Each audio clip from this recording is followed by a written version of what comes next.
Hello class, my name is Joel Ellis and I will be going over the benefits of outdoor recreation for service members who are dealing with PTSD. For me, I'm an active duty U.S. Marine, and I'm also very interested in becoming a Parks and Rec manager of some sort when I retire, so finding ways that we can help our veterans with PTSD using outdoor recreation is very important to me. Currently, I am in beautiful 29 Palms, California. It's not really that beautiful. For you desert people, I get it. Maybe you like it. I did grow up in Phoenix myself. However, I don't like the heat. And I currently live in San Diego, California, which the weather is much better. But I'm having fun. We're doing some training. I'm trying to accomplish schoolwork and working full time, which is always a struggle, but we're making it happen.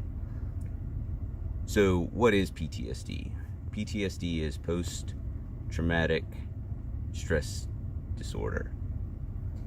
And it can be caused by many different things. You don't have to necessarily serve in the service to have PTSD. However,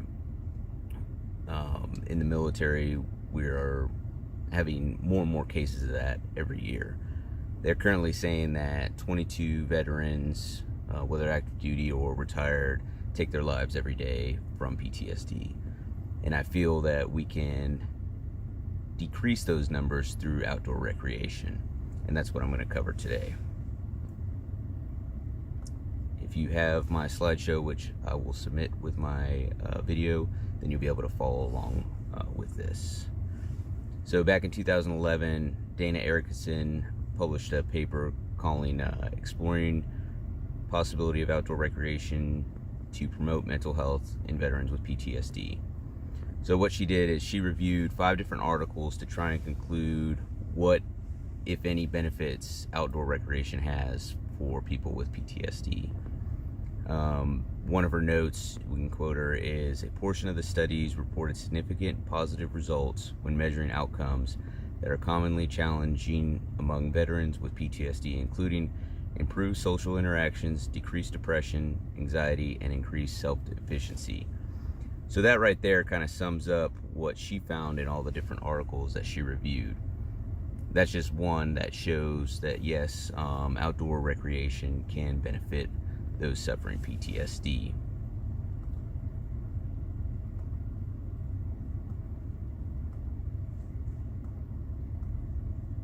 In 2013, there was another study done by Dr. Jason Duvall and Dr. Rachel Kaplan, and it was done with the Sierra Club military families and veterans on exploring the benefits of outdoor recreation.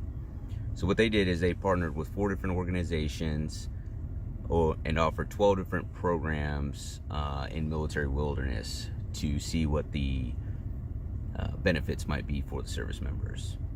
There were 73 that participated, and only 54 completed the post-test. They all completed the pre-test, but after that, only 54 completed the post-test.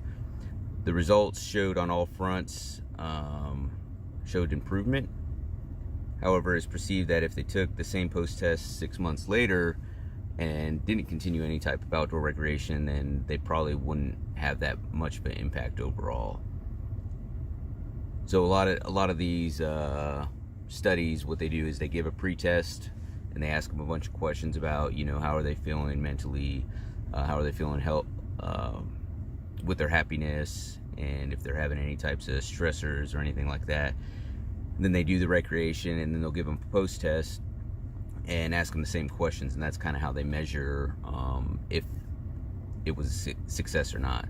But these 2 doctors believe that if they were to give them the same survey 6 months later and nothing was done in that meantime, in that 6 months of recreation, then it would probably not show very good results.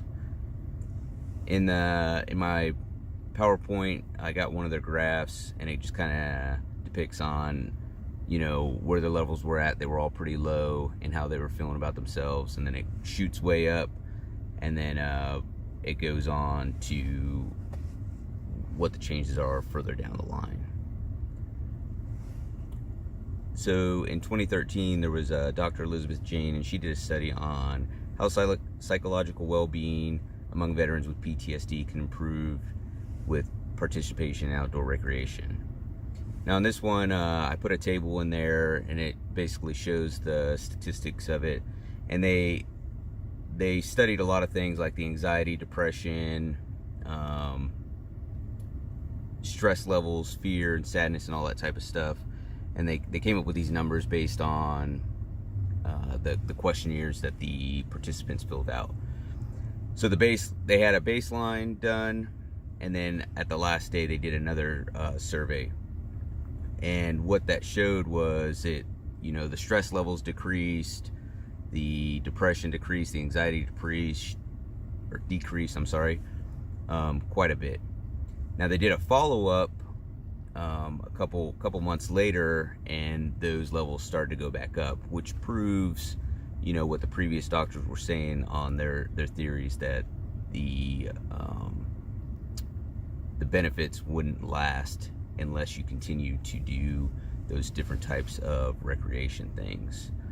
So that's one more proven statistics done. So how she completed her study was she did a 2 to 3 day fly fishing trip, and they did it with 74 veterans that were proven to have stress from PTSD. And the follow-up, like I said, was done a couple months later, about 6 weeks to 2 months later, and that's where those results came from.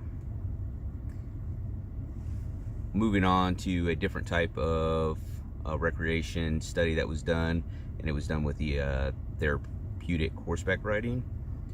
This, once again, they collected a bunch of data. They took surveys before and after, and they did the baseline, a 3-week, a 6-week, to see how the people's moods improved.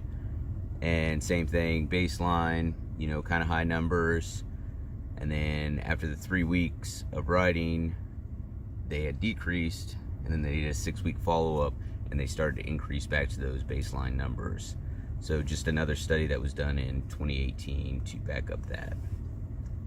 Currently, the U.S. Navy is getting on board with outdoor recreation being able to help people with PTSD, which I think is a good step, because a lot of the studies that were done from 2011 and on have been just kind of private companies taking on, noticing that there are benefits to this. So with one of our bigger services getting on board with seeing the benefits from it, I think it's going to help increase the awareness and help get funding for resources to help solve the problem.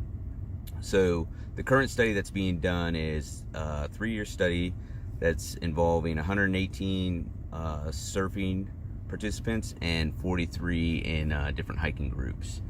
And it's within the first year of it. So currently the first group of 14 Marines and sailors showed major depression and PTSD through their initial questionnaires. Now, being a year into it, they've done more surveys, and it's shown it has declined the depression and other symptoms.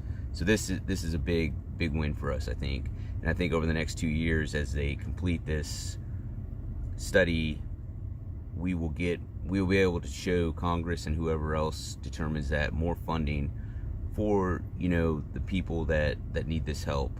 And I think if we can start with the people that are currently on active duty, because everybody will show little different signs of PTSD, if we can start and get somebody involved with an outdoor recreation activity that they enjoy now, and then continue it on in the future, that having that steady, the long-term effects will help the overall individuals dealing with the PTSD. So where do we go from here? That was kind of a current study. I went over the literature review and some case studies. Where can we go from here to make things better? I think getting the services, we have different programs for people to do. There's a lot of times for the single Marines and sailors, they have fishing trips that go out and stuff like that. A lot of times it's low cost or no cost to them. I think identifying those things and getting them done for the service members while they're on active duty will help continue them, finding a hobby that they like to help take their mind off of things when they get out of the service. Okay, we need to find ways that we can, help people all over the country for when they get out, because some people, if they get out and they stay around a base, they might still have opportunities afforded to them. But let's say a young Marine does 4 years, he gets out of the service and goes back into the middle of nowhere, Kansas or Wyoming. No offense to the Midwest people, but I'm just saying there's not a lot of bases around there. And then, they don't have that opportunity to have those things readily available to them. If we can get like the national parks system, maybe some of the bigger things like the YMCA's to offer programs specifically for veterans for low cost or no cost, this could help maybe bring down our suicide rates and just the overall anxiety and depression that people with PTSD have to deal with. And I think that would be good to be able to provide that for them. The overall goal that I would like to accomplish when I get out of the military is to be able to help veterans, because I've served with many. I've never really dealt with PTSD myself. I've deployed a couple times to the Middle East when I was a young Marine, different circumstances than other people, and like I said, everybody takes in something different. But to be able to help, fellow brothers and sisters that served along me, and prevent, maybe some people from doing something to hurt themselves or somebody else, I think would be that's my ultimate goal when I get out. So, and I think I'll be able to do that through outdoor recreation. So if I'm ever in charge of something, I'm definitely gonna offer those programs to people and reach out to the the veterans clinics, the BFWs and all that type of stuff. So that's pretty much sums up my conclusion. I do think that through the studies that have been done, outdoor recreation is helping our service members with PTSD, and I think we need to continue to further expand on it, and it could hopefully take that 22 a day number down to much less, so we're not losing our brothers in arms. At this time, if there's any questions, I'll take them. Thank you for your time. Rob.